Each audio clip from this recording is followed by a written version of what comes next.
magaalada Frankfurt ee dalka Jarmalka waxa ka jira ganacsi aad u weyn runtii Frankfurt waxa ay tahay meesha ganacsiga ugu weyn ee dalka Jarmalka Soomaalida ayaa iyagu waxay yihiin kuwa ganacsigoodu si weyn halkaas uga socdo waxaad arkaysaa Soomaalidu inay halkaas ku iibiyaan waxyaabo kala duwan oo kamid ah ganacsigii Soomaaliya oo aad arkayso waxyaabaha lagu quuto ee Soomaalida isticmaasho oo laga helo dalka Jarmalka milkiilaha ugu weyn ee ganacsiga dukaanka ugu weyn ee Frankfurt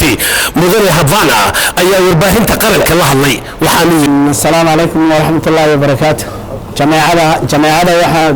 dadka dhan waxaan u sheegaynaa in dukaankan 2003 in la furay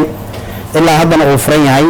central Soomaali inuu yahay trof buntiga Soomaalida inuu yahay safaarada Soomaalida inta tahay dadka dhan in inta la isugu yimaado ayaan sheegaynaa weelena waxa iibinaa waxyaabo fara badan waxyaabo cuntada ee Soomaaliya oo direct ah waxaan iibinaa kareemooyin barafuuno cataro dhar wax walba waana la tolayaa inta la jooga waxa kale oo sameynay bangi la yiraahdo Riya oo hadda asagana ku soo kordhinay meeshaan ku soo kordhinay waxaan kale oo meesha ku jiro timixiire inaan ku hayno oo qof walba loo jaraayo haddii Ilaahay yiraahdo waxa kale oo sheegaynaa in dadka ugu badan ee Soomaalida ee Frankfurt degan inay isugu yimaadaan dukaankan halka Soomaalida ninkii dhunsan iyo ninkii maqan iyo ninkii kale in inta la isugu keeno ganacsiga wuxuu ka yimaadaa Dubai waxa kale oo ka yimaadaa Soomaaliya wuxuu ka yimaadaa London wuxuu ka yimaadaa Shiinaha dhowr meel isugu yimaadeen dhalinyarada ku dhaqan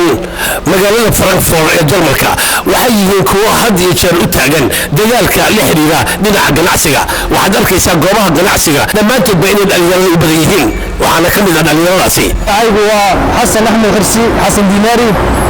gaar ahaan magaalada Frankfurt dhammaan waxa laga Soomaaliyeed guulaysto askar gasho ganacsiga Soomaaliyeedna oo horumar u leeyahay jaariyadaha community-da ma garab taagan marka soo aan leeyahay ku maadsantiin TV-ga qaranka ummadda Soomaaliyeed isla ku maadsanyahay Jaanis ku nasiyay waa shahaad macalali oo ku nool magaalada Frankfurt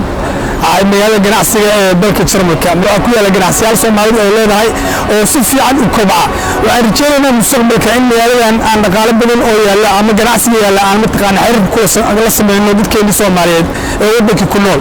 magaalada caanka ah ee Frankfurt waa magaalo caalami ah dunida dhan adduunka ayaa waxa isaga imaanaya ganacsato kala duwan oo dukaamo ku leh waxaana kamid ah waddanka Soomaaliya oo ganacsi fara badan ku leh dalka Jarmalka magaalooyinka Berlin Bonn Wiesbaden Darmstadt Mainz iyo waliba magaalooyinka kale ee caanka ah ee ku kala yaala dalka Jarmalka maxamed Awood Mudey boqorka bartamaha TV-ga qaranka SNTV Germany